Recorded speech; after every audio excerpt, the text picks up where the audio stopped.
السلام علیکم ورحمۃ اللہ وبرکاتہ۔ الحمد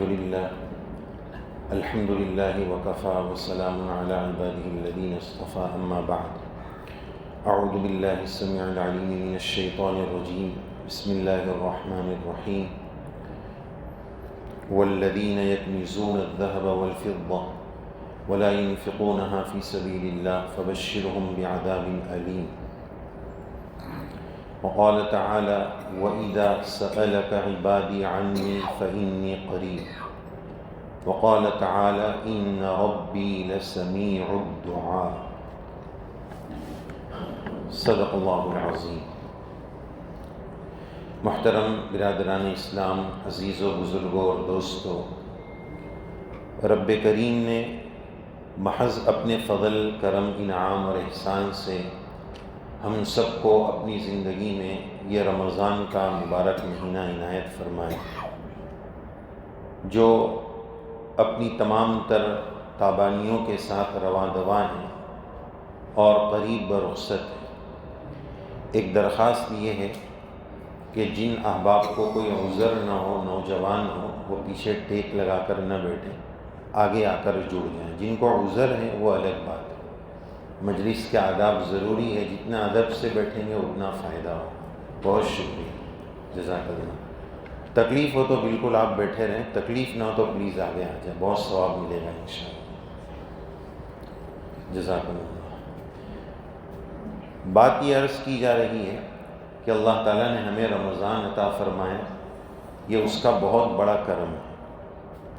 علامہ ابن الجوزی رحمۃ اللہ علیہ کے کلام میں یہ بات ملتی ہے کہ اگر اللہ تعالیٰ مردوں سے کہیں تمنو، تم لوگ کچھ تمنا کرو، کیا چاہتے ہو، کوئی چیز چاہیے تو میں تم کو دے دوں قبر میں، تو وہ مردے تمنا یہ کریں گے کہ ہمیں ہماری زندگی کا ایک رمضان اور اس کا ایک روزہ اور مل جائے۔ اور اللہ نے ہمیں جیتے جی یہ عطا فرمایا ہے، تو ضرورت ہے کہ ہم اس کی صحیح قدر کر لیں۔ جو دن ناقدری کے ساتھ گزر گئے اس کی معافی تلافی کریں، جو ہے اس کو وصول کرنے کی کوشش کریں۔ اور جیسے ہی ہمارا کاروباری سال ختم ہونے جاتا ہے تو کاروباری سروے ہوتا ہے کہ کیا پایا اور کیا کھویا۔ تو یہ رمضان میرے رب نے مجھے جس مقصد کے لیے دیا تھا، اب سروے کا وقت ہے کہ ہم نے کیا کھویا اور کیا پایا۔ افسوس تو یہ ہے کہ سروے تو دور کی بات، جیسے جیسے آخری ایام آ رہے ہیں ہماری طبیعتیں سست پڑتی جا رہی ہیں، جبکہ ادھر رسول اللہ صلی اللہ علیہ وسلم کے معمول شریف میں آخری عشرے کے بارے میں بتایا، شد میزر، حضرت کمر کس لیتے تھے، تیار ہو جاتے تھے، اسٹرگل، مجاہدہ بڑھا دیا کرتے، اور اسی کے لیے یہ اعتکاف ہے۔ تو ہم لوگ تو سست پڑتے جا رہے ہیں۔ ذرا ہم کھیلوں کی دنیا میں چلے جائیں تو ہم نے دیکھا ہے کہ فٹ بال کے کھلاڑی کے آخری سیکنڈ کا گول ٹیم کو جتا دیتا ہے۔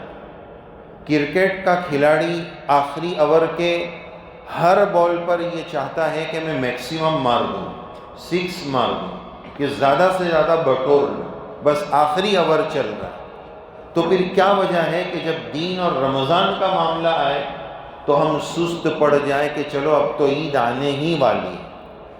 اور اللہ حفاظت کرے کہ اگر ہم کوئی گناہ کی پلاننگ کا تصور بھی کریں نا عید کے بعد، کہ وہ نئی مووی آئی ہے یا فلاں آیا ہے، یا چاند رات کی بکنگ ابھی سے ہیئر کٹنگ سیلون میں شیو کرانے کی کرا لیتے ہیں، یہ پلاننگ بنانا بہت بڑی محرومی کی بات ہے۔ پھر ہم نے کیا پایا؟ کچھ نہیں پایا۔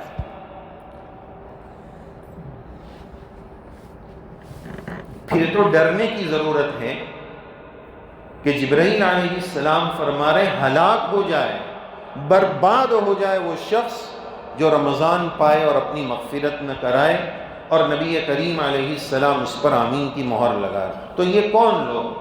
یہ وہی لوگ ہیں جنہوں نے رمضان سے کچھ پایا نہیں، اور آخری دنوں میں اس طرح کے گناہوں کی پلاننگ اور ارادے کہ رمضان کے بعد یہ کروں گا وہ کروں گا۔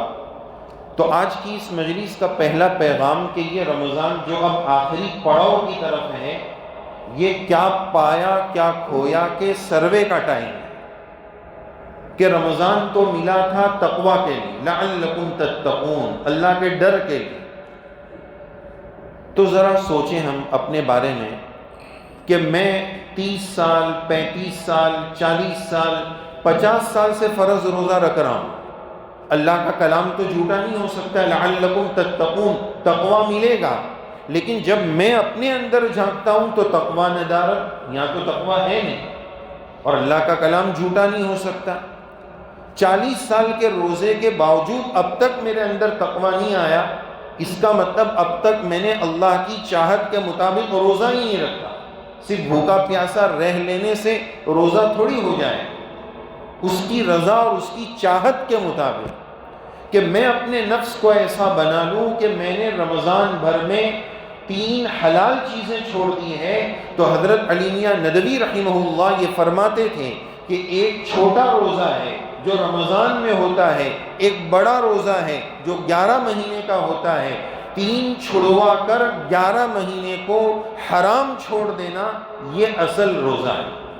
اس ایک مہینے کے 3 حلال کو چھڑوا کر 11 مہینے کے حرام کو چھڑوانے کی مشق، یہی تقویٰ ہے۔ یہ کیفیت مجھے ملی کہ نہیں ملی، اس کو دیکھنے کی ضرورت، یہ مجھے کوئی اور نہیں بتا سکتا، اس کا کسی ڈاکٹر کے پاس کوئی تھرمامیٹر نہیں ہے، یہ خود مجھے پتا چلے، کیونکہ یہ اس رب کا کرم ہے کہ اس نے ستاری کی چادر ڈالی۔ ذرا ہم میں سے ہر ایک اپنے بارے میں اگر اپنی زندگی کی فلم سوچے نا کہ میں نے کیا کیا کیا ہے، تو یقین جانیے کہ ہم منہ دکھانے کے قابل نہیں ہیں، یقین جانیے کہ ہم منہ دکھانے کے قابل نہیں۔ یہ اس رب کا کرم ہے کہ گناہ میں بدبو نہیں، اگر گناہ میں بدبو ہوتی تو کوئی بازو میں بیٹھنے کو تیار نہیں ہوتا۔ یہ اس کی ستاری ہے کہ لوگ مجھ سے مصافحہ کر رہے ہیں اور دعاؤں کی درخواست کر رہے ہیں، یہ اس کی ستاری ہے، ورنہ عیب اگر کھولنے پر آ جائے تو کوئی مجھے تھوکنے تیار نہ ہو۔ یہ اللہ کا کرم ہے، یہ اللہ کی نوازش۔ تو پہلا پیغام یہی ہے کہ بہت سنجیدگی کے ساتھ اس آخری عشرے میں غور کرنے کی ضرورت ہے کہ رمضان سے مجھے کیا ملا، نہیں ملا تو کیوں نہیں ملا، ابھی وقت گیا نہیں، ابھی وقت باقی ہے، کتنا میں ابھی بھی وصول کر سکتا ہوں اور بہت کچھ وصول کر سکتا ہوں۔ اور آج کی رات کے بارے میں آپ نے سوشل میڈیا پر یہ بات سن لی ہوگی کہ طاق رات اور شب جمعہ دونوں جمع ہو جائے تو شب قدر کے چانسز اور امکانات بہت بڑھ جاتے ہیں۔ اس میں ایک بات یہ بھی یاد رکھنے کی ہے کہ جو بات جس درجے کی جس لیول کی ثابت ہو اتنا ہی ماننا ہے۔ کچھ لوگ یہ کہنا شروع کر دیں کہ آج ہی شب قدر ہے، ٹھیک ہے، میں اپنے اعتبار سے اندر اگر بولوں نہیں آج ہی شب قدر ہے، میں اندر بول سکتا ہوں کہ اللہ بندے کے گمان کے مطابق فیصلہ کرتے ہیں، میں یہاں بول رہا ہوں، میں یہاں سن رہا ہوں، یہ عبادت کا کام کر رہا ہوں، شب قدر کی نیت میں آج ہی کر لوں تو اللہ کے لیے بعید نہیں ہے کہ آج شب قدر کا مجھے ثواب دے دے، لیکن حتمی طور پر فکس متعین طور پر جب شریعت نے چھپا لیا ہے، نہیں بتایا ہے، تو ہم کون ہوتے ہیں کہ فیصلہ کر دیں کہ نہیں علامہ ابن تیمیہ نے کہا اور فلاں نے کہا۔ جب رسول اللہ صلی اللہ علیہ وسلم نے نہیں کہا ہے، نہیں بتایا ہے، تلاش کرنے کا حکم دیا ہے، تو پھر ہم فیصلہ نہیں، ججمنٹ اور ڈیسیزن نہیں دے سکتے کہ نہیں آج ہی امکان ہے، بہت زیادہ چانسز ہے کہ شب قدر ہو۔ تو یہ بھی آج کی رات کو فضیلت حاصل ہے، اس لیے اس رات کو ہمیں بہت زیادہ غنیمت جاننے کی ضرورت ہے۔ اگلی بات یہ عرض کرنی ہے، قرآن مجید کی جو آیت ہم نے آپ کے سامنے تلاوت کی، اللہ تعالیٰ نے اس میں زکوٰۃ نہ دینے والوں کا تذکرہ اور ان کو کیا سزا ملے گی اس کا تذکرہ فرمایا۔ کیا بات ہے کہ جب ہم کسی وعید کا کہ اس گناہ پر یہ سزا ملتی ہے، جب ہم لوگ سنتے ہیں تو ہمارے رونگٹے کیوں کھڑے نہیں ہوتے؟ اس لیے کہ دنیا میں جو مل رہا ہے نفع، وہ بھی دکھ رہا ہے، اس کا یقین ہے. جو حالات آتے ہیں، نقصان آتے ہیں، کرونا آیا تو یہ ہوا، فلاں آیا تو یہ ہوا، وہ نقصان کا بھی یقین ہے. اس کے مقابلے میں آخرت کے نفع اور نقصان کا وہ یقین نہ ہونے کی وجہ سے عذاب سن کر بھی میرے اندر کوئی جذبہ یا کوئی ڈر کی کیفیت پیدا نہیں ہوتی. اللہ تعالیٰ اس آیت میں فرماتے ہیں والذین یکنزون الذہب، جو لوگ سونے چاندی کا اسٹاک کرتے رہتے ہیں، ولا ينفقونها فی سبیل اللہ، اس کو اللہ کے راستے میں زکوٰۃ میں خرچ نہیں کرتے ہیں، ان کو الٹیمیٹم دے دو. فبشرہم بعذاب علیم، دردناک عذاب کی بشارت سنا دو. زکوٰۃ نہ دینے والوں کو دردناک عذاب کی بشارت سنا دو. وہ دردناک عذاب کیا ہوگا؟ اللہ تعالیٰ نے صاف قرآن مجید میں بتایا کہ وہ عذاب کیا ہوگا. آگے ایک لفظ آ رہا ہے فتقوا. فتقوا، ہم کپڑوں کو جو استری کرتے ہیں پریس، اس پریس کے لیے عربی میں لفظ آتا ہے مکوات. فتقوا اور مکوات مادہ وہی ہے. تو اس عذاب کو یوں سمجھ لیں کہ ایک ایسی استری ہوگی جس میں جہنم کی آگ سے اس استری کو گرم کیا گیا ہوگا، اور وہ زکوٰۃ نہ دینے والی کی پیشانی، اس کے یہ دونوں بازو اور اس کی پشت کو اس سے داغا جائے گا. وہ استری سے اس کو گرم کیا جائے گا. جہنم کی آگ فتقوا، وہ اس کو داغا جائے گا. گجراتی میں شاید بولتے پہلو داجی گئے، داجنا شاید اس کو بولتے. یہ عذاب دیا جائے. لہذا ہم زکوٰۃ کو معمولی نہ سمجھیں، اس کی اہمیت کو سمجھیں کہ اسلام کے جو 5 پلرز ہیں اس میں سے ایک زکوٰۃ. کوئی نفلی عبادت نہیں ہے، فرض عبادت ہے. یہ مسلمان کو کرنا ہی ہے. اور اللہ تعالیٰ نے اگر ہمیں خوب مال دیا ہے تو خوب دل کھول کر زکوٰۃ نکالیں. پیسے کی محبت میں یہ نہ دیکھیں کہ یار 10 لاکھ روپے زکوٰۃ نکل رہی ہے. امیر صاحب کو یہی ٹینشن آ رہا ہے کہ 10 لاکھ نکل رہی ہے. وہ نہیں دیکھ رہا ہے کہ 50 کروڑ تیرے پاس ہے. وہ وہاں نہیں دیکھ رہا، وہ یہاں دیکھ رہا ہے 10 لاکھ نکل رہی. محبت کے ساتھ دیں، اللہ کے نام پر دیں، خلوص نیت کے ساتھ دیں. روزے میں بھی خلوص نیت. من قام ایمانا واحتسابا. ابھی ہم نے اوپر بات کہی کہ رمضان کے اینڈ میں کیا پایا کیا کھویا کا سروے کرنا ہے کہ روزے سے کیا ملا. ابھی ایک نیا سروے چل رہا ہے مارکیٹ میں، ابھی ایک نیا سروے چل رہا ہے، یا یوں کہیے کہ مارکیٹ میں روزے کی ایک نئی نیت چل رہی ہے. وہ کیا؟ ایک بندہ، پہلے میں مثال عرض کروں پھر وہ نیت بتاؤں. ایک بندہ بھینس خریدنے جا رہا ہے. بھائی جان کیوں بھینس لے رہے ہو آپ؟ تو کیا نیت بتائے گا؟ کیا نیت بتائے گا؟ بولے گا کہ گوبر ملنے والا ہے دودھ کے لیے، لیکن بھائی جان پلس گوبر بھی ملے گا. نیت گوبر کی نہیں کرنا ہے، پلس گوبر بھی ملے گا ہی، اس کو بھی بیچ کے کمانا، لیکن نیت دودھ کی کرنا ہے. اب آئیے نیت پر کہ اب آخری میں سروے ہی ہو رہا ہے کہ 25 روزے رکھ لیے، 100 کلو میں سے ویٹ کتنا لاس ہوا. بیگم بھی دیکھ رہی ہے، شوہر بھی دیکھ رہا ہے، 25 روزے کے بعد کچھ لاس ہوا کہ نہ بھائی اتنے بھجی اور پکوڑے دبا لیے کہ وہ 14 گھنٹے کا کوٹا رات بھر میں پورا کر لیا، کچھ کم نہیں ہوا، کچھ تو بڑھ گیا. بہرحال یہ تو بیچ کی بات تھی، لیکن نیت کا فطور بتا کہ بھائی یہ گوبر ملنے والا ہے. اگر صحیح معنی میں روزہ رکھا ہوگا تو یہ گوبر کا پلس فائدہ اس کو مل کر رہے گا. لیکن اصل نیت یہ نہیں ہے، اصل تو تقویٰ مل جائے، اللہ کا تعلق مل جائے. اللہ نے فرمایا روزے کا بدلہ میں خود دوں گا، اس سے بڑھ کر اور کیا چاہیں؟ روزے کا بدلہ میں خود دوں گا. ذرا اس حقیقت پر ہم تصور کریں نا تو انسان اس تصور سے ہل جائے کہ اللہ تعالیٰ کیوں فرما رہے کہ روزے کا بدلہ میں خود دوں گا. لا محدود فرشتوں کی جماعت ہے اللہ کی اس خدمت کے لیے کہ بندے کو جا کر وہ ثواب دے دے. کسی عمل پر اللہ نے یہ نہیں فرمایا، روزے پر اسپیشل فرما رہے ہیں روزہ میرے لیے اور میں خود بدلہ دوں گا. اس سے آپ یہ اندازہ لگائیں کہ روزے کا ثواب کتنا بڑا ہوگا کہ جبرائیل چیف کمانڈر آف ملائکہ جن کا ایک پر مشرق میں ایک پر مغرب میں، اتنی طاقت کے مالک وہ بھی نہیں دیں گے.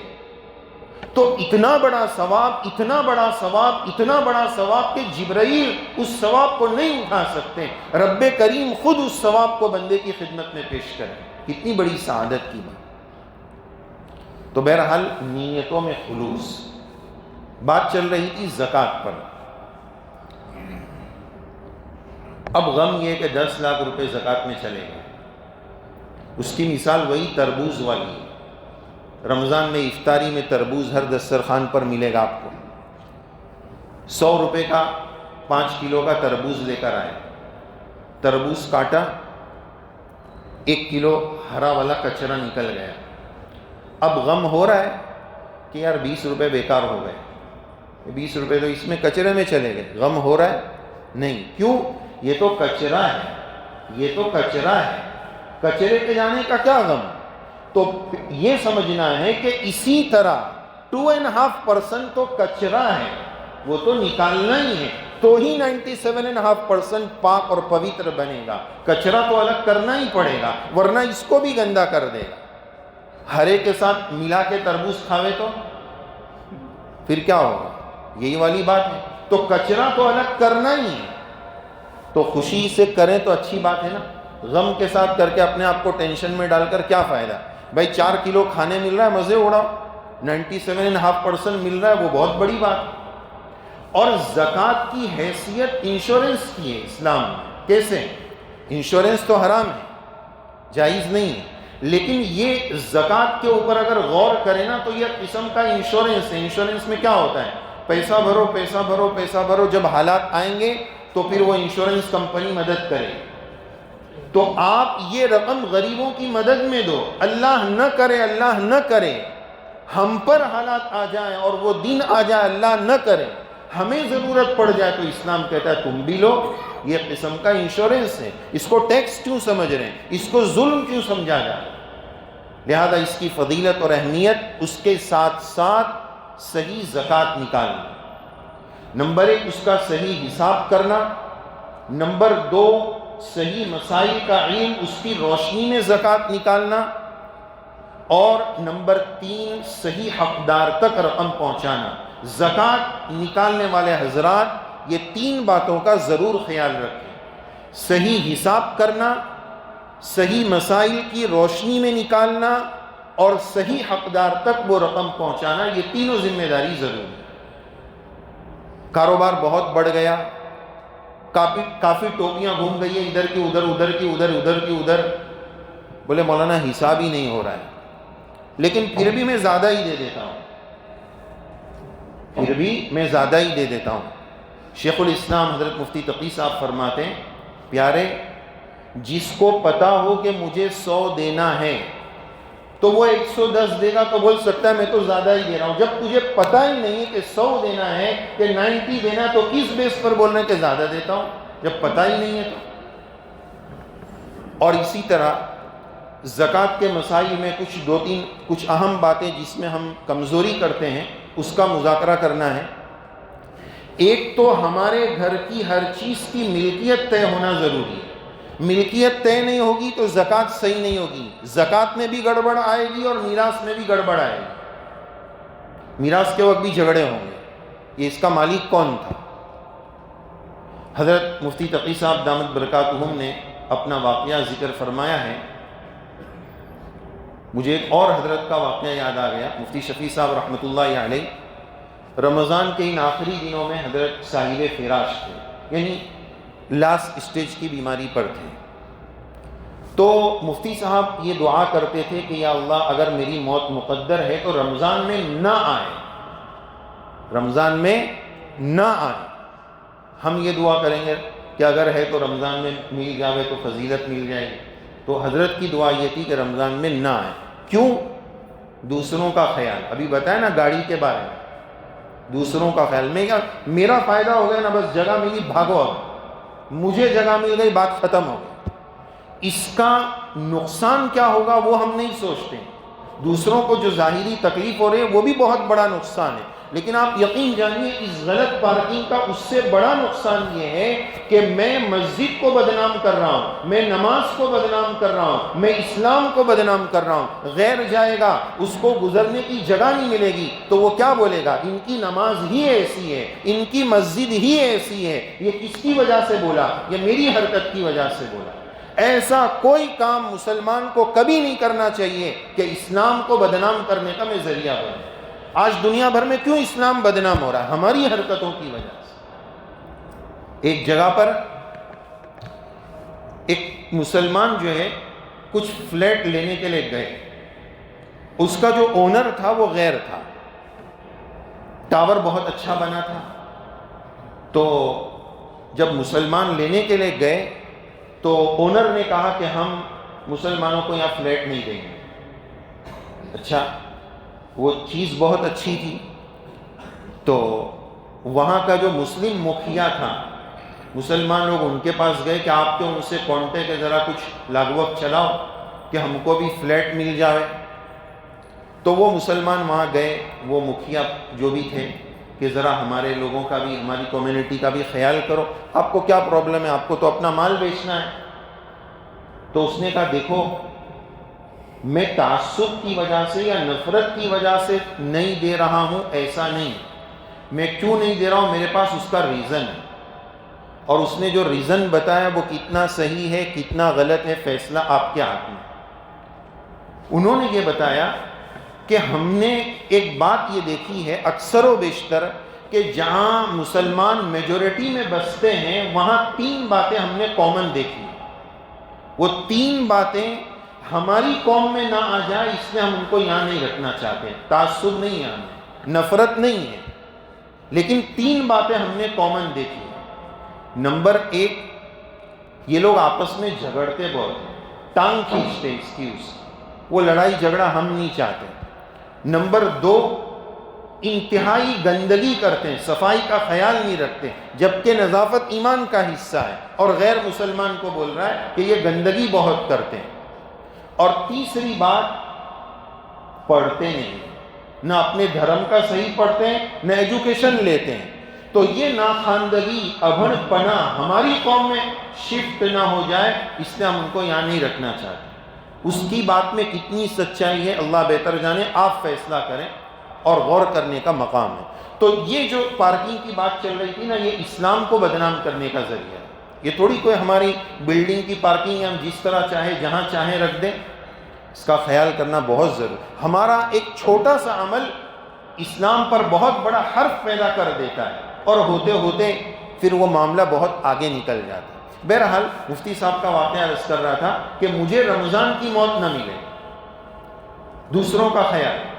وجہ یہ بتائی کہ ابھی 4 دن کے بعد عید آنے والی ہے، میرا اگر انتقال ہو گیا تو گھر والوں کی عید خراب ہو جائے، غم میں ان کی عید جائے گی، وہ عید نہیں رہے گی۔ دیکھیں، دوسروں کا خیال، اپنا خیال ہوتا تو مجھے رمضان کی موت کی فضیلت مل جائے گی۔ یہ واقعہ تو مجھے ضمناً یاد آ گیا، اصل یہ واقعہ سنانا تھا کہ ان آخری دنوں میں حضرت مفتی تقی صاحب رات کو مفتی شفیع صاحب رحمہ اللہ کی خدمت میں پانی کا گلاس لے کر جاتے تھے اور پیش کرتے تھے، ابو جی پانی پی لیجیے۔ مفتی صاحب پانی پینے کے بعد فوراً فرماتے کہ اب گلاس لے کر آپ جاؤ۔ 1 دن 2 دن چند دن تک یہی سلسلہ جب چلا تو مفتی تقی صاحب فرماتے میں نے ابو جی سے پوچھا کہ ابا جی ایک بات سمجھ نہیں آئی کہ میں روزانہ پانی پلانے جب آتا ہوں تو میری اندر کی چاہت یہ ہے کہ پانی پلا کر آپ کے پاس تھوڑی دیر بیٹھوں، آپ سے بات چیت کروں، آپ کی ہدایات لوں، آپ مجھے بولتے ہیں گلاس لے کے جاؤ، اس کا راز کیا ہے؟ تو ابو جی مفتی شفیع صاحب رحمہ اللہ نے فرمایا کہ بیٹا، میں نے ایک وصیت نامہ لکھا ہے، اس وصیت نامے میں میں نے یہ لکھا ہے کہ اس وقت جس کمرے میں میں سو رہا ہوں، اس کمرے میں جو کچھ ہے وہ تمہارے ابا کی ملکیت کا ہے، اور اس کمرے کے علاوہ اس گھر میں جتنے کمرے ہیں وہ سب تمہاری اماں کی ملکیت ہے۔ یہ گلاس تم کچن میں سے لائے ہو، اگر ابھی میں اللہ کے پاس چلا جاؤں تو میری لکھی ہوئی وصیت کے مطابق یہ گلاس میرا بن جائے گا، اللہ کو کیا جواب دوں؟ یہ ہے ملکیت کا اہتمام۔ یہ ہماری گڑبڑی کہاں ہوتی ہے کہ لیڈیز کے پاس خواتین کے پاس زیور ہے اس پر بھی زکوٰۃ لگے گی۔ زکوٰۃ 4 چیز پر لگتی ہے، سونا چاندی، رقم اور کاروبار کا اسٹاک۔ سونا چاندی پر بھی لگے گی۔ اب لیڈیز کے پاس نئی دلہن 1-2 سال شادی کے ہوئے زیور ہے۔ اب زیور 2 قسم کے ہیں، ایک تو وہ میکے سے لائی ہے، اس کی امی ابا نے اس کو مالک بنا دیا، اس کی زکوٰۃ تو دینی ہے۔ ایک جو گڑبڑ زیور ہے وہ سسرال سے دیا ہوا ہے اور کہا گیا ہے کہ یہ چڑھایا گیا ہے، کب اتروایا جا لیا جائے اس کی کوئی گارنٹی نہیں۔ اللہ نہ کرے طلاق کا مسئلہ آ گیا تو لاؤ ہمارا زیور چڑھوا دیا ہے، یہ چڑھایا ہے۔ اب اس کا مالک کون یہ پتہ نہیں۔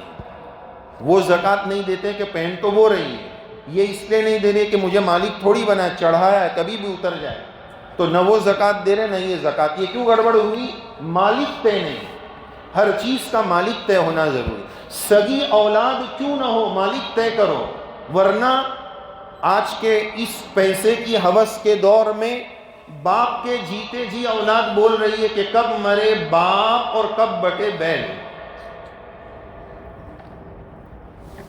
ایک مرتبہ ایک صاحب دوڑے دوڑے آئے، ان کے والد بہت بیمار تھے، اس عاجز نے ان کی عیادت بھی کی اور اتفاق یہ تھا کہ اگلے دن جمعہ تھا، اسی مسجد میں اس عاجز کو جمعہ میں جانا تھا، وہ وہاں بھی مل سکتے تھے، لیکن مغرب سے چند منٹ پہلے آ کر پوچھ رہے ہیں دوڑے دوڑے، جیسے پتہ نہیں کیا ایمرجنسی ہوئی کہ ابا چلے جائیں گے تو میرے کو کتنا ملنے والا ہے؟ بھائی تیرا ابا ICU میں ہے، اس کی فکر کرنے کے بجائے تو یہاں آ کے دوڑ رہا ہے کہ ابا کتنا ملے۔ یعنی مال کی ہوس کہاں تک پہنچ گئی۔ آپ ایک جملے سے تعجب کریں گے، ابھی زکوٰۃ کی بات آئی اس مناسبت سے کہ ایک صاحب بولنے لگے کہ مولانا مجھے زکوٰۃ کی رقم کو وائٹ کرانا ہے۔ زکوٰۃ کی رقم کو بینک میں تو آپ نے سنا ہوگا کہ یہ وائٹ ہے اور یہ بلیک ہے، لیکن زکوٰۃ میں کبھی ایسا سنا ہے؟ اگر اس کی تفصیل سنانے جاؤں تو آپ اور حیران رہ جائیں گے، اس کو چھوڑ دیتے۔ یہ ہماری مال کی ہوس کا حال ہے۔ یاد رکھنا چاہیے یہ جتنا وائٹ اور بلیک کر رہے ہیں نا، مخلوق کو دھوکہ دے سکتے ہیں، ہم اللہ کو دھوکہ نہیں دے سکتے۔ یہ داڑیاں، یہ ٹوپیاں، یہ جبہ، اللہ کو، مخلوق کو ہم دھوکہ اس سے دے سکتے ہیں، اللہ کو اس سے دھوکہ نہیں دے سکتے۔ اللہ شہرت کو بھی جانتے ہیں، اندر کی ایک ایک بات جانتے ہیں، علیم بذات الصدور ہے، وہ سینوں کے بھید کو جانتے ہیں۔ اس سے ایک ہدایت زکوٰۃ کے مسئلے میں ملکیت طے کرو۔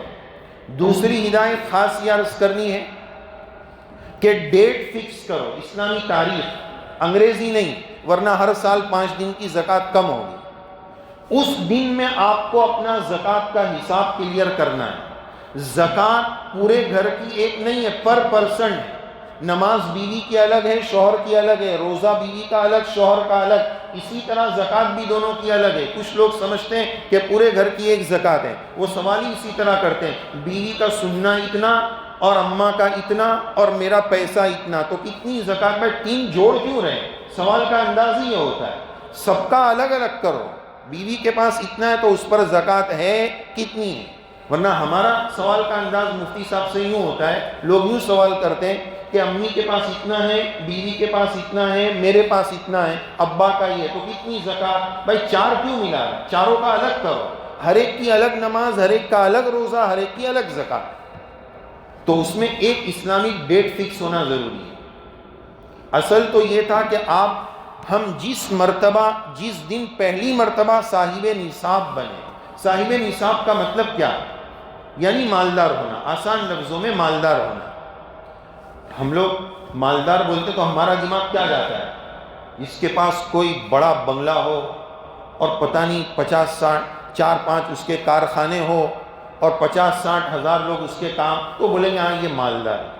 پھر ریچ مالدار، سپرلیٹو ڈگری، وہ تو اور اس کے اوپر ہے۔ لیکن شریعت مالدار کس کو بولتی ہے؟ صاحب نصاب یعنی مالدار۔ غریب پہ زکوٰۃ نہیں ہے، زکوٰۃ تو مالدار پر ہے۔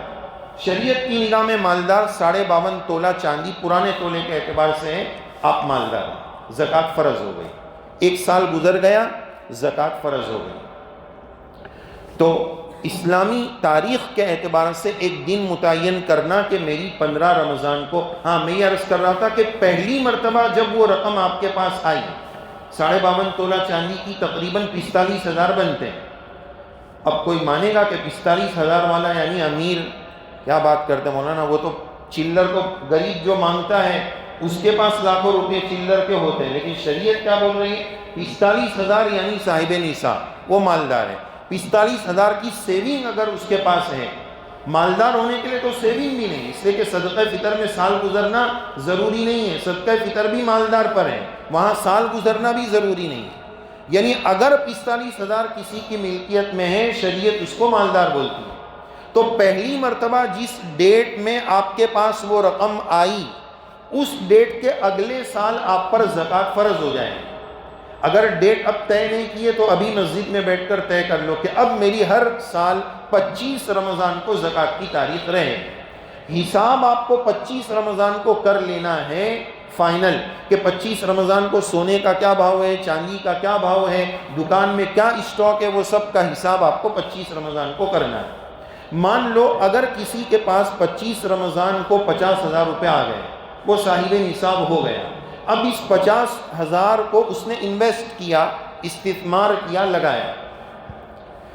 شیخ چلی کا خواب تو کچھ بھی دیکھ سکتے ہیں نا، اس میں کوئی پکڑ تھوڑی ہے۔ اب یہ 50,000 اگلے سال 10 لاکھ بن گئے۔ ارے 50 لاکھ بن گئے، چلو اتنا بھی لگا سکتے ہیں، اس پہ تھوڑی کوئی پکڑ ہے، شریعت میں منع تو ہے نہیں۔ اور پیسہ سن کے خوشی کتنی ہوتی ہے ہم کو، ہے نا؟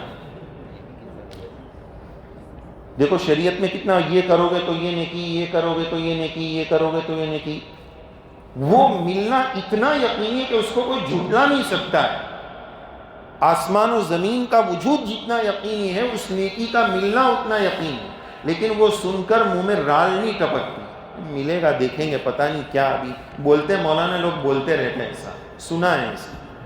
اور ادھر دنیا کا معاملہ کیا ہے کہ ایک انوبھوی آدمی کے پاس گئے کہ مجھے بلڈر بننا ہے، تو کیا کرنا پڑے گا؟ تو بلڈر نے بٹھایا کہ دیکھ یہ کاغذ ہے، ادھر اپنے ایسی لائن دوریں گے، ادھر ایسی بلڈنگ بنائیں گے، تو 1 سال میں بن جائے گی، ایگزامپل، اور بنے گی تو اپنے کو 1 کروڑ لگانا پڑے گا، اور جب مال بک گیا تو 50 کروڑ ہو جائے۔ اندر یہ 50 کروڑ سن کر جو لڈو پھوٹ کر جو نکلیں گے نا، وہ آپ سمجھ سکتے ہیں۔ حالانکہ ابھی صرف پیپر ورک ہے، شیخ چلی کا خواب بھی نہیں دیکھا ہے، وہ خواب بھی رات کو آئے گا، یہ تو دن میں کام چل رہا ہے، خواب رات میں آنے والا ہے، لیکن 50 کروڑ بننے کے چانسز ہے، انوبھوی فرما رہے ہیں، وہ سن کر ہم خوش ہو جائیں گے۔ اور ادھر نیکی، یہاں سنا ہے مولانا بولتے ہیں ملے گی انشاءاللہ، وہ نیکیوں کا ہمیں یقین ہونا چاہیے۔ میں عرض یہ کر رہا تھا کہ 50,000 لگائے، اگلے سال وہ 10 لاکھ بن گئے۔ کب؟ 25 رمضان۔ اس 10 لاکھ میں سے 2,23,000 رمضان 2 دن پہلے آئے، اس پر بھی زکوٰۃ لگے گی۔ اس کی وضاحت یہ حدیث اس نے کر رہا ہے کہ بڑی تعداد کے ذہن میں یہ ہے کہ ہر مال پر سال گزرنا ضروری ہے، جبکہ ایسا نہیں ہے۔ اور بعض لوگ اس کو زیادتی سمجھتے ہیں کہ یار 2 دن پہلے 2 لاکھ آئے، اس پر بھی زکوٰۃ ہو گئی، یہ تھوڑا زیادتی لگ رہی ہے، ایسا بولتے ہیں لوگ۔ نہیں ہے، اللہ تعالیٰ کے ہر حکم میں حکمت ہے۔ اگر ہر مال پر سال گزرنا ضروری ہوتا تو ہم اتنے بڑے پرابلم میں آ جاتے۔ وہ کیا ہوتا پتہ ہے؟ کہ بھائی سال میں 1 دن حساب نہیں کر پا رہے ہو اور بول رہے کہ اتنا گول گال اور جھول جال ہے کہ حساب نہیں ہو رہا ہے، سال میں 1 بار حساب نہیں ہو رہا ہے۔ اگر ہر مال پر سال گزرنا ضروری ہوتا نا، تو سال بھر کے ہر دن میں زکوٰۃ کا حساب کرنا پڑتا۔ 23 رمضان کو اتنا آیا تو اگلے 23 رمضان تک حساب کرو، پھر 24 کا حساب، پھر 25 کا حساب۔ تو دکان کا حساب کریں گے کہ زکوٰۃ کا حساب کریں گے؟ ایک بار نہیں ہوتا تو 360 حساب کیسے کریں گے؟ تو اس میں رحمت ہے۔ بندے کو وہ دکھ رہا ہے کہ 2 لاکھ 2 دن میں چلے گئے، 2 لاکھ کی زکوٰۃ چلی گئی، ایسا نہیں ہے۔ بہرحال وقت چونکہ مختصر ہے، زیادہ زکوٰۃ کے مسائل کے سلسلے میں اس حدیث نے اور بھی کچھ سوچا تھا۔ اب اگلا مرحلہ ہے صدقہ فطر کا۔ صدقہ فطر میں 4 چیزیں ہم سب کے علم میں ہوگی: 2.25 کلو گیہوں، 3.5 کلو جو بارلی، 3.5 کلو کھارے اور 3.5 کلو کشمش کالی دراز۔ ٹاپ کلاس کا فطرہ یہی ہے، 1200 روپے کے آس پاس۔ بہت سارے لوگ پوچھتے ہیں مولانا فطرے میں کتنا دینا ہے، تو یہ 4 آپشن بتا دو، 1.25 کلو یہ، 3.5 کلو یہ، 3 چیزیں ہیں۔ بولے نہیں مولانا تھوڑا قیمت بھی بتاؤ، تو یہ غلط ہے۔ کس سے کیا سوال کرنا چاہیے یہ ادب سیکھنا بھی ضروری ہے۔ مولانا چاہے تو یہ جواب دے سکتے ہیں کہ میں مدرسے میں پڑھاتا ہوں، میری کرانے کی دکان نہیں ہے، یہ کرانے کی دکان پہ پتہ چلے گا کہ 1.25 کلو کی یہاں کتنی قیمت۔ اچھا پھر آپ کون سا کھاتے ہیں وہ مجھے کیا پتہ چلے گا؟ چلو گیہوں میں اتنی ویرائٹی نہیں ہے، کشمش میں تو 3 4 5 تو ہوگی کم سے کم۔ تو اس لیے بس یہ 4 آپشن ہیں، اب فیصلہ ہمیں لینا ہے کہ کون سا والا دینا ہے۔ یہ شریعت نے 4 آپشن کیوں رکھے؟ اس لیے رکھے کہ مالدار میں کیٹیگریز ہیں، فرق مراتب ہے، درجات ہیں۔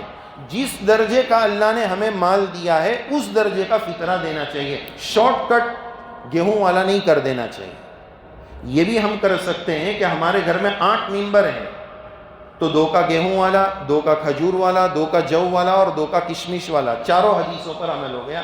یہ بھی ایک آپشن کیا جا سکتا ہے۔ صدقہ فطر واجب ہونے کے لیے سال گزرنا بھی ضروری نہیں ہے۔ صدقہ فطر عید الفطر سے پہلے دینا واجب ہے، اس کا اصل ٹائم وہی ہے۔ بعض کتابوں میں تو یہ لکھا ہے کہ عید کی نماز اگر ہو گئی تو بھی یہ معاف تو نہیں ہوگا، پھر بھی دینا ہے، لیکن اب اس کی حیثیت نفلی صدقے کی بن گئی۔ دیکھو زکوٰۃ کے بارے میں اوپر 3 باتیں جو بتائی، اس میں ایک بتایا کہ حقدار، صحیح حقدار تک پہنچانا۔ فطرے کے بارے میں آج کل ہماری کمزوری یہ کہ ابھی ماشاءاللہ پوری اڈاجن پر لائن لگی ہوئی ہے، کہاں سے مہاراشٹر کی بس پوری آئی ہے، تو وہ حقدار ہے کہ نہیں؟ وہ فطرے میں سے پیسے بانٹ رہے ہیں، آپ نفلی صدقہ بانٹیے، ان کو کوئی حرج نہیں، لیکن فطرہ دینے کے لیے اس کی تحقیق ہونا کہ سامنے والا حقدار ہے کہ نہیں، یہ بہت ضروری ہے۔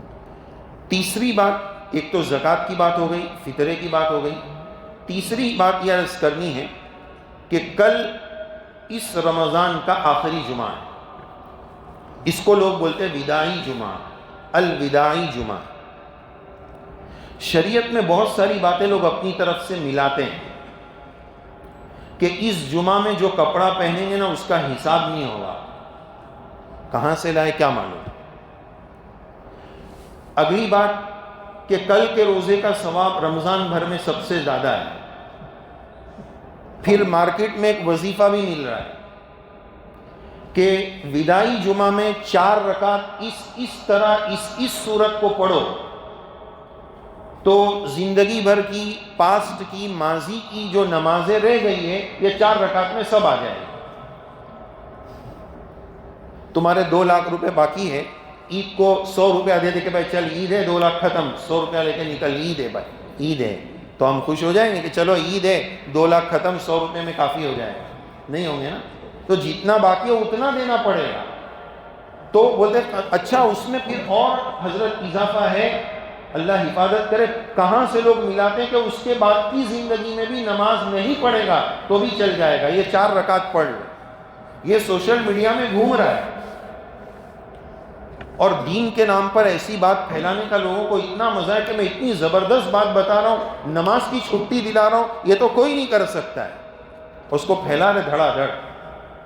اس الوداعی جمعہ کی اسلام میں، قرآن و سنت میں کوئی حیثیت نہیں۔ رمضان سب سے مبارک مہینہ، جمعہ سب سے مبارک دن، یہ دونوں باتیں جمع ہو گئی، لیکن یہ دونوں باتیں تو چاروں جمعہ میں تھی، اس کی الگ سے کوئی فضیلت نہیں۔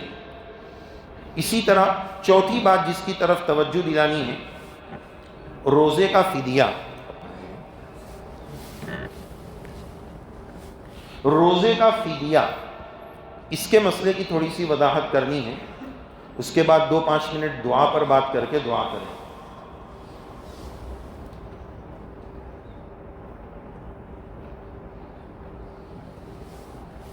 روزے کا فدیہ کیا ہے اور کون روزہ نہ رکھ کر فدیہ دے سکتا ہے؟ بہت سارے لوگوں کے ذہن میں یہ غلط فہمی ہے کہ شریعت میں 2 آپشن ہیں، یا تو روزہ رکھ لو یا تو فدیہ دے دو۔ یہ 2 آپشن نہیں ہے، روزہ ہی رکھنا ہے۔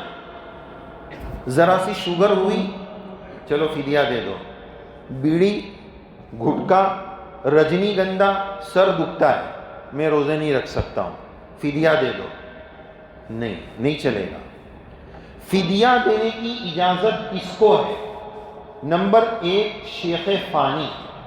شیخ فانی یعنی بالکل 90 ایئر اولڈ, اتنا بوڑھا ہو گیا ہو کہ اب پارٹس آف باڈی جواب دے چکے ہو, طاقت ہی نہیں بچی ہے, شیخ فانی, یہ اس کے بدلے اس کے روزے کا فدیہ دے سکتے ہیں. نمبر 2 ایسا بیمار کہ ڈاکٹر نے اس بیماری میں اس کو روزہ رکھنے کی سخت منع کی کہ نہیں رکھ سکتے آپ, اور وہ بیماری سے کبھی وہ باہر نہیں آ سکا, لاسٹ بستر اس کا اسی بیماری میں گزرا ہے, یہ فدیہ اس کا دے سکتے ہیں.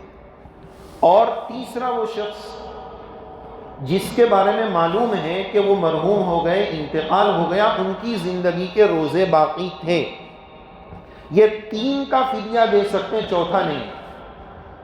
یہ نہیں کہ بیڑی پینا ہے تو فدیہ دے دو, رجنی گندھا کھانا ہے تو فدیہ دے دو, نہیں, 2 آپشن نہیں ہے, روزے کا بدل روزہ ہی ہے. اچھا بعض لوگ اس میں یہ بھی کرتے ہیں کہ کسی عذر کی وجہ سے, معقول عذر ہے, مثلا رمضان میں سفر تھا تو روزہ نہیں رکھ سکے, اب بولے رمضان کے بعد کون رکھے گا, سب کھا رہے ہیں اور خلیل کی چائے پی رہے ہیں, میں روزہ رکھوں, تو فدیہ دے دو. نہیں, طاقت ہے آپ رکھ سکتے ہیں تو روزہ رکھنا پڑے گا, چاہے سردی میں رکھ لو, چھوٹے دنوں میں رکھ لو. تو فدیے کے بارے میں یہ بات یاد رکھنی چاہیے, ہر ایک اس طرح فدیہ نہیں دے سکتا ہے. اور ایک روزے کا فدیہ, اچھا فدیے کو لوگ کفارہ بولتے ہیں, بعض مرتبہ لفظی غلطی کی وجہ سے بات غلط چل پڑتی ہے. کفارہ کس کو بولتے ہیں؟ روزے میں بیوی سے ملاقات کر لی تو 61 روزے, ایک قضا اور 60 کفارے کے, وہ ہے, اس کا نام ہے کفارہ. لوگ یہ فدیے کو کفارہ بولتے ہیں. ایک صاحب نے کہا مولانا زکوٰۃ کا حلالہ کرانا, زکوٰۃ کا حلالہ کرانا, بیوی کا حلالہ تو سنا تھا, وہ ہیلا کے بجائے حلالہ بیچارے بولتے ہیں. تو یہی ہوتا ہے کہ جب شریعت سے ہم دور رہیں گے, ایسی باتیں جب کانوں میں پڑے گی نہیں تو کیا حلالہ اور کیا ہیلا اور کیا ڈھیلا پتہ ہی نہیں چل پائے گا. تو یہ سب چیزیں سیکھتے رہنے کے. فاسألوا اہل الذکر ان کنتم لا تعلمون, نہیں معلوم ہے تو معلوم جن کے پاس علم ہے ان سے معلوم کیا جائے. الحمدللہ الحمدللہ, اللہ تعالیٰ نے ہمیں کتنی اچھی سٹی عطا کی ہے, کتنا اچھا ایریا دیا ہے. اس ایریے پر تو دنیا کی ایک بڑی تعداد رشک کرتی ہے کہ دعوت و تبلیغ کی مبارک محنت کا جال, علماء کی بہاریں, مدارس کی رونقیں, سب کچھ اللہ نے اس بستی میں ہمیں دیا ہے. پھر راندیر کا بازار دیا ہے, وہ بھی رمضان کا کرم, اس پر بھی لوگ رشک کر رہے ہیں کہ یار ہمارے گاؤں میں تو ایسا کچھ ملتا ہی نہیں. بہرحال تو یہ اللہ تعالیٰ کی بہت بڑی نعمت ہے, ان نعمتوں کی ہمیں قدردانی کرنی چاہیے. اب آخری بات دعا کے مضمون پر, ہم نے شروع میں آیت پڑھی تھی, وہ دعا کی آیت ہے وَإِذَا سَأَلَكَ عِبَادِي. اللہ تعالیٰ فرماتے ہیں کہ جب میرے بندے مجھ سے مانگتے ہیں تو میں بہت قریب ہوں. اور ایک آیت میں فرمایا اِنَّ رَبِّي لَسَمِيعُ الدُّعَاء, میرا رب دعا کو سننے والا ہے, دعا کو قبول کرنے والا ہے. یہ جو آیت ہے نا وَإِذَا سَأَلَكَ عِبَادِي, یہ سورہ بقرہ کی آیت نمبر 186 ہے. وَإِذَا سَأَلَكَ عِبَادِي, اس سے اوپر جو آیتیں ہیں یا ایھا الذین آمنوا کتب علیکم الصیام شہر رمضان, اس سے پہلے 3 آیتوں میں رمضان اور روزے کا بیان ہے, رمضان اور روزے کا بیان ہے. اس چوتھی آیت میں دعا کا بیان ہے. تو یہ سوچ رہا تھا کہ ضرور دعا اور رمضان میں بھی جوڑ ہے. رمضان صبر کا مہینہ ہے, رمضان مواسات اور غمخواری کا مہینہ ہے, تو رمضان دعا کا بھی مہینہ ہے. کیسے ثابت ہوا کہ رمضان اور روزے کی ان 3 آیت کے بعد اللہ تعالیٰ دعا کے مضمون کو ذکر کر رہے ہیں؟ پتہ یہ چلا کہ دعا اور رمضان میں بھی گہرا ربط ہے. کیا ربط ہے؟ کیوں؟ اللہ تعالیٰ تو سال بھر دعا سننے والے ہیں, سال بھر کی دعا کو قبول کرنے والے ہیں, لیکن رمضان میں اسپیشل کیوں؟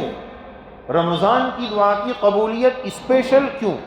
نمبر 1, اس کی پہلی وجہ یہ ہے کہ روزہ رکھ کر مردود شیطان تو قید ہے, نفس کمزور ہے روزہ رکھ کر، تو ان عبادتوں کے ذریعے اور دشمنوں کی دوری کے ذریعے بندے نے اللہ کا قرب پا لیا ہے۔ اس تقرب کی وجہ سے دعا مقام قبولیت کو زیادہ پہنچتی ہے۔ نمبر 2، دوسری وجہ کہ رمضان میں ایمان والے بڑی تعداد میں اللہ کی مخلوق کے ساتھ ہمدردی کرتے ہیں، زکوٰۃ دے رہے ہیں، خیرات دے رہے ہیں، فطرہ دے رہے ہیں، نفلی صدقہ کر رہے ہیں۔ یہ بات اللہ کو بہت پسند ہے کہ بندہ میرے بندوں کا خیال رکھ رہا ہے، اللہ اس سے بہت خوش ہوتے ہیں۔ میں اس کو ایک مثال سے سمجھاؤں۔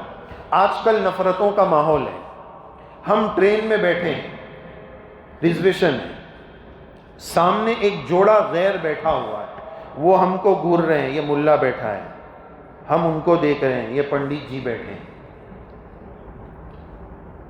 بات کرنے کی شروعات کی ہمت دونوں میں نہیں ہے۔ اب بسم اللہ کیسے کرنی ہے ہم کو؟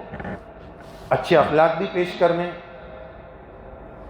وہ جوڑے کا ایک بچہ ہے، بیٹا کیا نام ہے؟ کون سی اسکول میں پڑھتے ہو بیٹا؟ چاکلیٹ کھاؤ گے؟ یہ 3-4 جملے بولو۔ ہو نہیں سکتا ہے کہ وہ پنڈت جی اور ان کی بیوی آپ سے مل جائے، آپ سے بات چیت شروع کر دیں۔ ہو نہیں سکتا ہے کہ میرے بچے کو چاکلیٹ کا پوچھ لیا، میرا بچہ، اس سے بات کر لی۔ تو جب ایک انسان اپنے بچے سے بات کر لینے پر اتنی بڑی نفرتیں ختم کر سکتا ہے، تو وہ مہربان رب جو اتنا قریب ہے، اس کے بندوں کا اتنا خیال رکھا جا رہا ہے کہ زکاتیں دی جا رہی ہے، تو پھر اللہ بھی اپنے قریب کر لیتے۔ اب مانگو، کیا مانگنا ہے؟ آ جاؤ مانگو۔ قوموا مغفورا لکم، عید کے دن اعلان کریں، جاؤ بخشے بخشائے چلے۔ اللہ کے بندوں کی مدد سے اللہ بہت خوش ہو۔ اور تیسری بات کہ بندے نے، اللہ نے خاص دعا اس مہینے میں کیوں قبول کی کہ میرے بندے نے اس مہینے میں میری کتاب اور قرآن سے اپنا رشتہ بڑھا لیا۔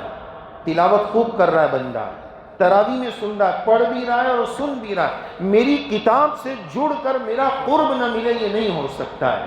اللہ کا قرب اللہ کی کتاب سے بندے نے حاصل کیا ہے تو دعا زیادہ قبول ہوگی۔ اور چوتھی اور آخری بات، دعا کی قبولیت رمضان میں زیادہ کیوں؟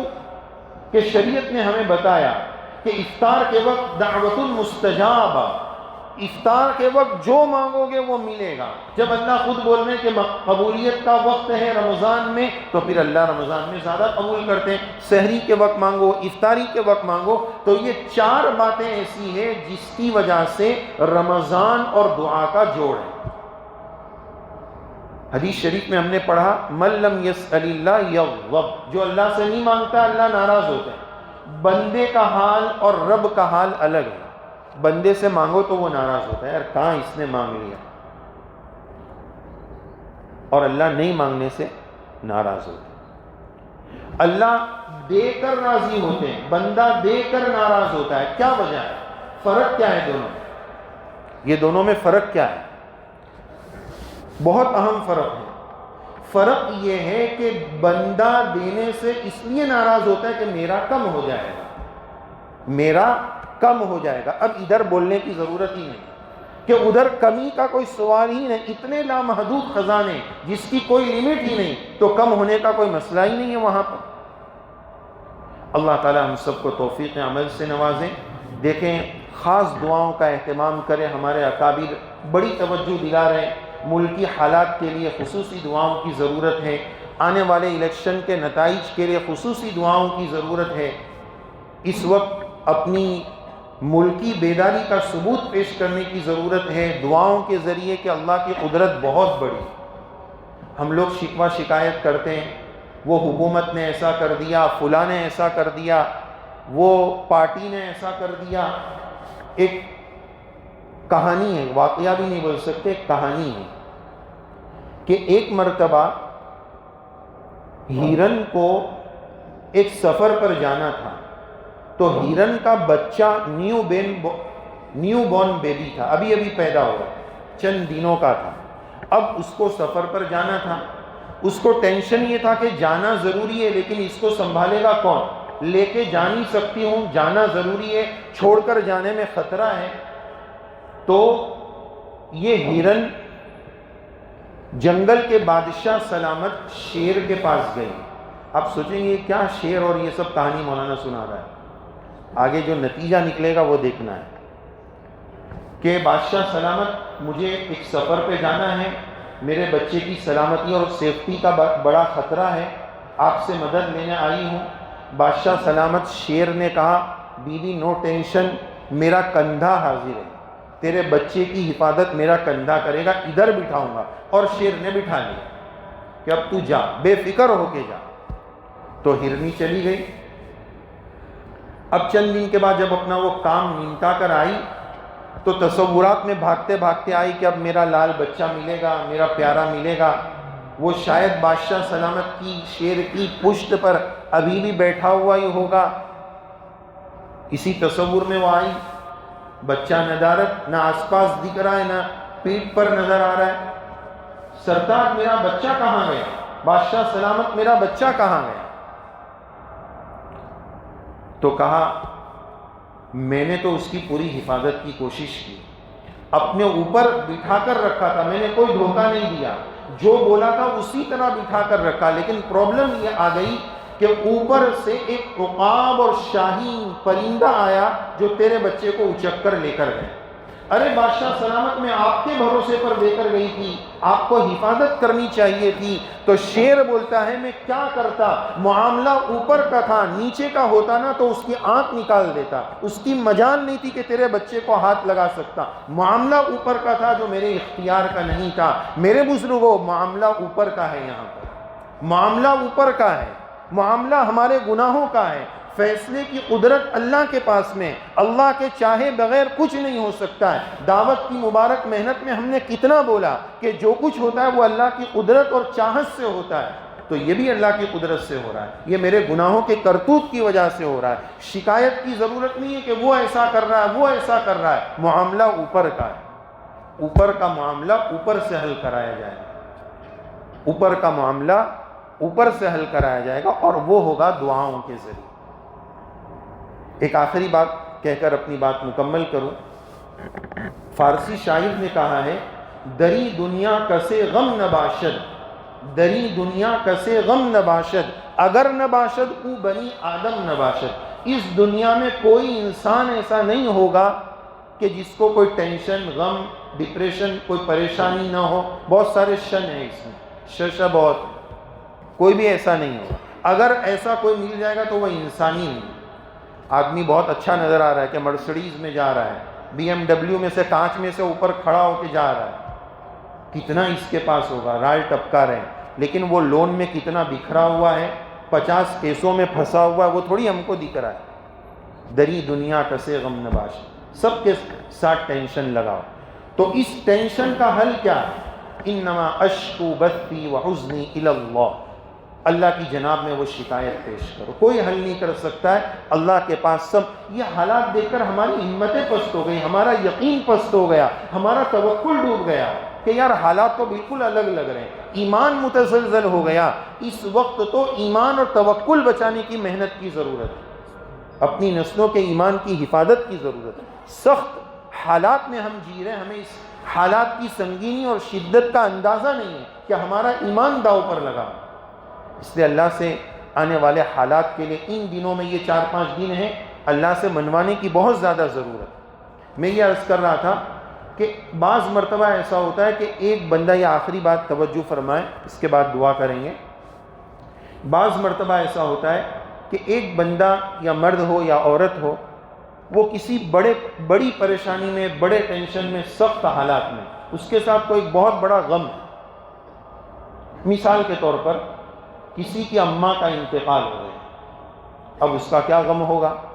فَهُوَ كَظِيمٌ فَهُوَ كَظِيمٌ، اس کا اندر لاوا پھوٹ رہا ہو، اندر غم کا ابال، اس کی ہانڈی بھری ہوئی ہے. یہ ہانڈی کب باہر آئے گا؟ اس کا ایک بھائی پڑھنے گیا، اس کا ایک بھائی کام پہ گیا ہے، وہ امی کے جنازے کے لیے جب آئے گا دور سے، تو اب یہ بھائی اس بھائی کے کندھے پر سر رکھ کر جو دہاڑے مار کر جب وہ روئے گا نا، تو وہ اس کی ہنڈی پھوٹ جائے گی اور اس کو قرار آ جائے گا کہ چلو میری ہنڈی پھوٹ گئی، تھوڑا سا غم ہلکا ہو گیا. جبھی تو آدمی اپنے قریبی کو غم سناتا ہے نا، میرے ساتھ ایسا ہو گیا ویسا، تو اس کو قرار آ جائے گا۔ اللہ تعالیٰ بہت مہربان ہے، اللہ تعالیٰ بڑے قدردان ہیں۔ جب بندہ بندے کے کندھے پر سر رکھ کر قرار پا سکتا ہے تو ہو نہیں سکتا ہے کہ بندہ رب کی جناب میں پیشانی ٹکا دے اور دہاڑے مار کر رونا شروع کر دے، اپنی ہانڈی مخلوق کے سامنے پھوڑنے کے بجائے اس کے سامنے پھوڑنا شروع کر دے، غم باہر نکال کر رکھ دے اور کہہ دے کہ اشکو بثی وحزنی الی اللہ، چٹکیوں میں اللہ کام بنائیں گے۔ اور اس وقت ادھر جو قرار آیا تھا وہ تو سمجھ کے مطابق ہے، ادھر جو قرار آ جائے گا وہ ناقابل بیان ہے۔ اللہ کا تعلق اللہ تعالیٰ ہم سب کو نصیب فرمائے، گناہوں سے ہماری حفاظت فرمائے، رمضان کا جو اصل مقصود تھا رب کریم ہم سب کو نصیب فرمائے، آمین یا رب العالمین۔ وآخر دعوانا ان الحمد للہ رب العالمین۔